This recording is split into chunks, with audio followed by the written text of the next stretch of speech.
السلام عليكم ورحمة الله وبركاته. الله تبارك وتعالى ያዘዛቸውና የከለከላቸው ነገሮችን በሙሉ ራሱን የቻለ ሚስጥርና ዓላማ ግብ አላቸው። ለዚህ ነው በርካታ የቁርአን አንቀጾች መዝጊያቸው ላይ አዚዝ ሐኪም የሚሉ የአላህን ተባረከ ወተዓላ ስሞችና ባህሪዎችን እናገኛለን። አላህ በሚወስነው ውሳኔ ሁሉ ጥበበኛ ነው። ያለ አንዳች ምክንያት አንድ ነገር አያዝም። ያለ አንዳች ምክንያት አንድ ነገር አይከለክልም። ስለዚህ አማኝ አንድ ነገር አላህ ከልክሏል ሲባል ደስ ያለው ይተዋል። አንድ ነገር አላህ አዟል ሲባል ደስ ያለው ያደርጋል። እየከበደው ሳይሆን እየተሰላቸ ሳይሆን። በዚህ መልኩ ትልቅ ምስጢርና ጥበብ ካላቸው ኢባዳዎች ድንጋጌዎች አንዱ ጾም ነው። አላህ ተባረከ ወተዓላ ጾምን ያዘዘበት በርካታ መቅሱድ አለው፣ ዓላማና ግብ አለው። ሁሉም የዲን ህግጋት መቃሱድ አላቸው። እንዲያሳኩት የታሰበ ዓላማ አለ። ሶላት ስገዱ፣ ዘካ ስጡ፣ ሐጅ አድርጉ፣ ዑምራ አድርጉ፣ ሴት ልጅ ሒጃብ ታድርግ፣ እንዲህ አይነት ሽያጭ ግብይት እየተፈቀደ ነው፣ እንዲህ አይነት የተከለከለ ነው ሲባል ከእያንዳንዱ በስተጀርባ ዓላማ አለ፣ ግብ አለ። ከጾም ዓላማዎች አንዱ የአላህን ተባረከ ወተዓላ ፍራቻ መማር ነው። ከጾም ዓላማዎች አንዱ ከጾም ግቦች አንዱ በጾም እንዲሳኩ ከሚፈለጉ ነገሮች አንዱ የአላህ ፍራቻ ነው። ለዚህ ነው የጾም አንቀጽ መዝጊያው ላይ የመጀመሪያው አንቀጽ መዝጊያው ላይ ለዓለኩም ተተቁን ያለ። ከጾም መቃሲዶች ዓላማና ግቦች አንዱ የአላህን ፍራቻ መማር መልመድ። ምን ማለት ነው? አንድ ሰው አላህን መፍራት ከፈለገ ካመነበት ልክ በጾም ቀናት ምግብና መጠጥን መተው እንደሚቻለው ሌሎችንም አላህ የከለከለን ነገሮችን መከልከል ይቻላል። አላህ ያዘዘን ነገሮችን መታዘዝና መተግበር ይቻላል ማለት ነው። ከጾም አላህ እኛን ሊያስተምረን የፈለገው አንዱ ትልቁ ዓላማ ተቅዋ ነው፣ የአላህ ፍራቻ ነው። የአላህ ፍራቻ ማለት ደግሞ ምን ማለት ነው የተባለ እንደሆነ አላህ ያዘዘንን መታዘዝ የከለከለን መከልከል። እንደ ተቅዋ ቀላል ነገር የለም። ለኛ ከበደን እንጂ እንደ ተቅዋ ቀላል ነገር የለም። በብዛት ሰዎችን ጀነት የሚያስገባውም ተቅዋ ነው። በብዛት ሰዎችን ጀነት የሚያስገባው የአላህ ፍራቻ ነው። ነቢዩ በግልጽ ሐዲስ ተናግረዋል። በብዛት ሰዎችን ጀነት የሚያስገባው የአላህ ፍራቻና የሥነ ምግባር ማማር ነው ብለዋል። ታዲያ አላህን መፍራት ማለት ረመዳን ላይ ምግብን መጠጥን መተው፣ ጾም የሚያፈርሱ ነገሮችን መተው፣ ልብንም አላህ ከሚጠላው ነገር መጠበቅ፣ ሙሉ አካላትን ዓይንን፣ እጅን፣ እግርን፣ ምላስን አላህ ከሚጠላው ነገር እንዲታቀብ ማድረግ ማለት ነው። ተቅዋ ማለት ይሄ ነው። አላህ ተባረከ ወተዓላ እኛን ምግብ ከልክሎ መጠጥ ከልክሎ አስርቦ የሚፈልገው ነገር የለም፣ የሚያገኘው ጥቅም የለም። ሲጀምር ማንኛውም እኛ የታዘዝናቸው ነገሮች ጥቅማቸው ለኛ ነው። እምቢ ካለን ጉዳቱ ለኛ ነው። የሰው ልጆች በሙሉ ታዛዦች ቢሆኑ አላህ አይጠቀምም። የሰው ልጆች በሙሉ አመፀኞች እምቢባዮች ቢሆኑ አላህ አይጎዳም። ኢነማ በግዩኩም ዐላ አንፉሲኩም፣ የሰው ልጆች ሆይ እምቢ ብትሉ ወሰን ብታልፉ እምቢ የማለታችሁ ወሰን የማለፋችሁ ጉዳት እናንተው ላይ ነው። መልካም ብትሰሩም ደግሞ ኢን አሕሰንቱም አሕሰንቱም ሊአንፉሲኩም፣ ጥሩ ስራ ብትሰሩ ጥሩ ሰው ብትሆኑ ጥቅሙ ለራሳችሁ። መጥፎ ስራ ብትሰሩ ብታምፁ ብትደርቁ ጉዳቱ ለራሳቸው።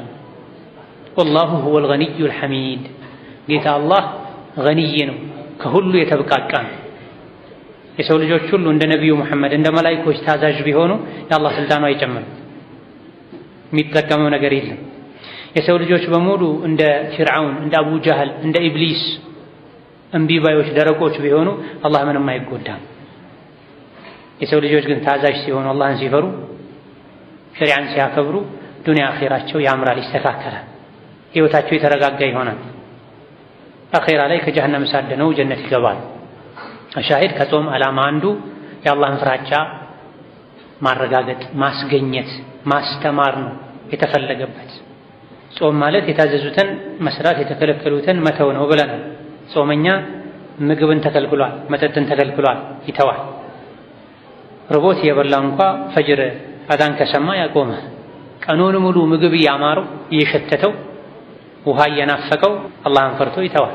አላህ ያየኛል፣ አላህ ይሰማኛል የሚል እምነት ውስጣችን ላይ እንዲኖር ያደርገናል። ረመዳን ሰው በቀን 3 ጊዜ የሚበላ 4-5 ጊዜ የሚበላ ሰው ጾም ስለሆነ ረመዳን ስለሆነ ብሎ ቁርሱን ምሳውን የሚያልፍ ሰው መሀል ላይም በተለይ ባለንበት ጊዜ በየጥቂት ሜትሮች ርቀት ካፍቴሪያው፣ ጁስ ቤቱ፣ ምግብ ቤቱ፣ በየትልልቅ መስሪያ ቤቶች በር ላይ የተቀመጡ መጠጫ ቡናዎች መሰል ነገሮች የሰውን አይን እየሳቡ ቀኑን ሙሉ ሰዎች እያማዠጉ እየጠጡ ነው የሚውሉት ማለት ይቻላል ባለንበት ዘመን።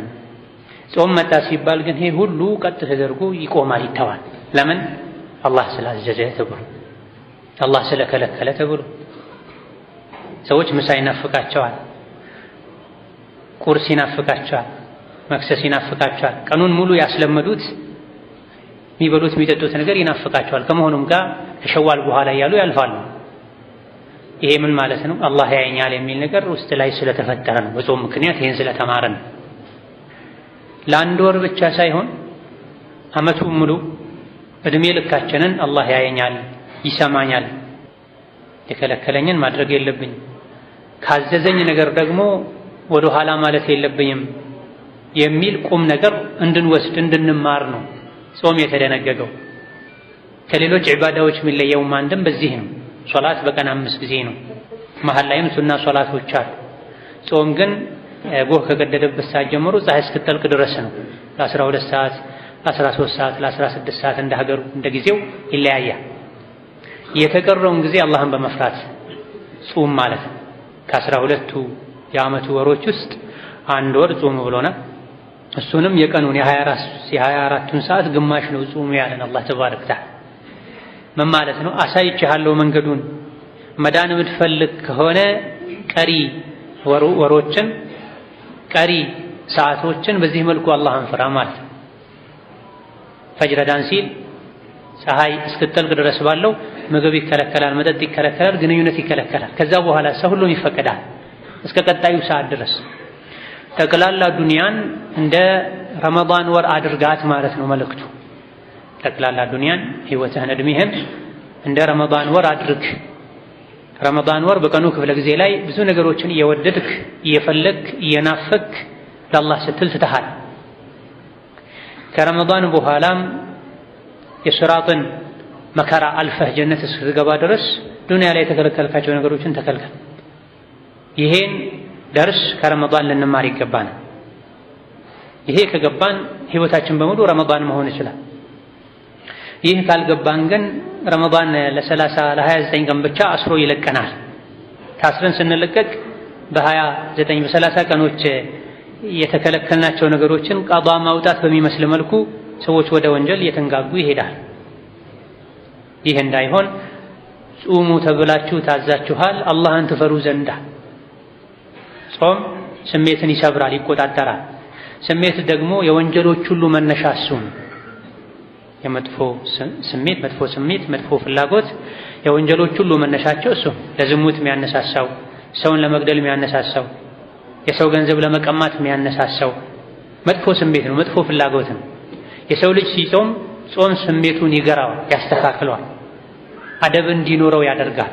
ለዚህ ነው የአቡ ኡማማ ሐዲስ ላይ እነሳኢ ሌሎችም እንደዘገቡት ነቢዩ ዓለይሂ ሰላቱ ወሰላም አደራህን ጾምን አብዛ፣ ጾምን የሚያክል ጾምን የሚስተካከል ዒባዳ የለም ብለዋል። ከምን አንጻር?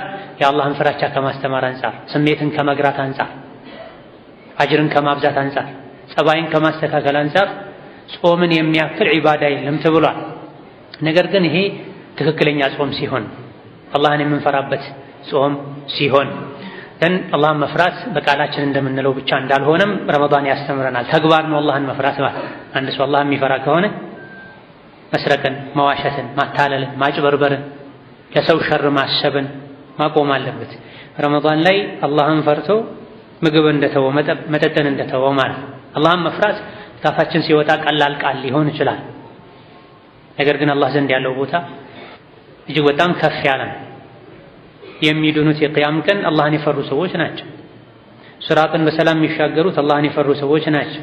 እዚህ ዱንያ ላይ የሰሩት መልካም ስራ የሚጠቅማቸው አኼራ ላይ አጅሩን የሚያገኙት ዱንያ ላይ አላህን የፈሩ ሰዎች ናቸው።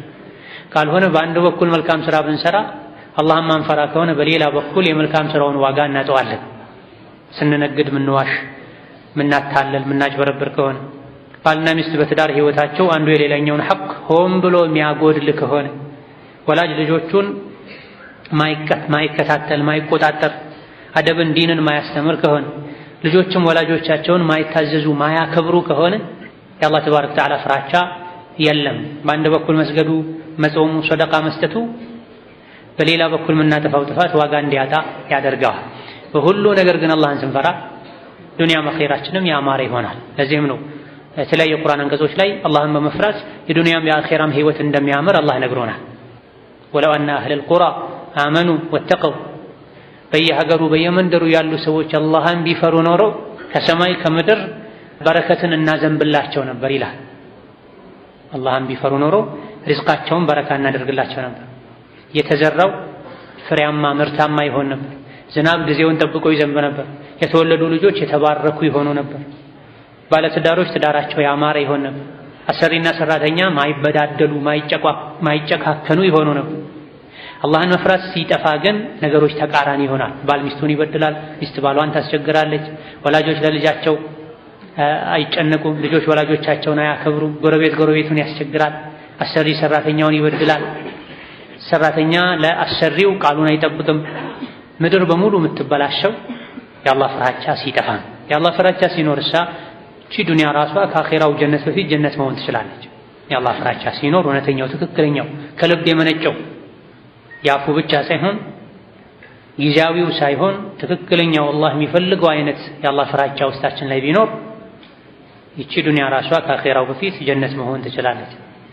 አላህን መፍራት የተዉ ሰዎች የጀሃነም እሳት እንደሚለበልባቸው ሁሉ እዚህ ዱንያ ላይ አላህን መፍራት ስንተው ወይም ሲያንሰን የአላህ መፍራታችን ሲቀንስ ህይወታችን ይበላሻል። አላህን ስንፈራሳ ኢማናችን በቂ ሲሆንሳ ነገሮች ሁሉ ያምራሉ፣ ይስተካከላሉ። ትንሽ ተበልቶ መጥገብ ይቻላል። በህይወት ደስተኛ መሆን መረጋጋት ይቻላል። الذين آمنوا وتطمئن قلوبهم بذكر الله ألا بذكر الله تطمئن القلوب እንደተባለ ጾም ብዙ ግቦች አሉት። አለፍ ያለን አንዳንዶችን እናነሳለን። የዛሬው ግን መልእክታችን ዋናው የጾም ምስጢሮች ሁሉ ቁልፍ የሆነው የጾም ዓላማ የጾም መልእክት አላህን መፍራት። ከጾመኞች ሁሉ በላጩ ማን ነው ከተባለ ጾመኛ ሆኖ ይበልጥ አላህን የሚፈራው ነው። ሐጅ ከሚያደርጉ ሰዎች ሁሉ ከሑጃጆች ሁሉ በላጩ አላህ ዘንድ ምርጡ ማን ነው ከተባለ ሐጁ ላይ አላህ የሚፈራ ሰው። ሶላት ከሚሰግዱ ሰዎች ሁሉ ይበልጥ አላህ ዘንድ ተወዳጁ የሶላቱ አጅር ከፍ የሚልለት ማን ነው ከተባለም ሶላቱ ላይ አላህ የሚፈራ ሰው። በሁሉም ነገር አላህን ፈርተን አላህን እየፈራን ካከናወነው አላህ ዘንድ ተባረከ ወተዓላ አጅራችን የላቀ ይሆናል። በታዘዝነው ነገር ላይ የአላህ ፍራቻ ውስጣችን ላይ ከሌለ አዓዳ ሆኖ ልማድ ሆኖ በዓመት አንዴ የአረብኛ 9ኛ ወር የጾም ወር ነው። ቁርስና ምሳ ይታለፋል። ማታ እራት ይበላል። ከኢሻ በኋላ ለአንድ ሰዓት ለ40 ደቂቃ ተራዊህ ይሰገዳል። አይነት ብቻ ከሆነ ሌላ ትርጉም ከሌለው ይህ ጾም አይባልም። ስንትና ስንት ጾመኛ አለ ከጾሙ ረሃብና መጠማትን እንጂ የማያተርፍ ሰው ተብሏልና ወደዛ ጎራ እንዳንገባ በጾማችን አላህን ልንፈራ ለጊዜው ብቻም ሳይሆን ከጾም የአላህን ፍራቻ ልንማር አላህን ፈርቼ ምግብ መጠጥ እንደተውኩት እድሜ ልኬን አላህን ፈርቼ ወንጀል ልተው ይገባኛል። ካመንኩበት እንደሚቻል ከረመዳን አይቼዋለሁ። ብዙ ጊዜ ሰዎች ማድረግ የማይፈልጉትን ነገር ይከብዳል ይላል። ማድረግ የሚፈልጉትን ነገር ምንም አያስቆማቸውም ያደርጉታል። ስለዚህ ይከብዳል የሚባለው ጊዜ ምንድነው? ማድረግ የማይፈልጉትን ነገር ወንጀልን መተው ኸይር ስራ መስራት ካመኑበት ይቻላል እንደሚቻል ይኸው ረመዳን ላይ ታይቷል። ቀኑን ጾመን ውለን ማታ እየሰገድን አሽረል አዋኺር ሲመጣ ተሐጁድም እየጨመርን ተሐጁድ ስሰግድ አድሬያለሁ ብለን ሱቅም አንዘጋም። ጠዋት ወተን ሱቅ እየከፈትን ድርጅት ቢሮ እየገባን እዚህ ከታመነበት ሁሉ ነገር ቀላል ካልታመነበት ነው የሚከብደውና ብዙ ወንጀሎችን መተው ስለማንፈልግ ይከብዳል እንላለን። ብዙ ኸይር ስራ መስራት ስለማንፈልግ ይከብዳል እንላለን። መስራቱ አስፈላጊ ነው ብለን ስናመን ግን ወገባችንን አስረን እንሰራዋለን። ስለዚህ በዲን ጠንካራ መሆን ሙእምን መሆን አላህ የሚፈራ ሰው መሆን ከታሰበበት ከታመነበት እንደሚቻል ረመዳን አስተምሮናል።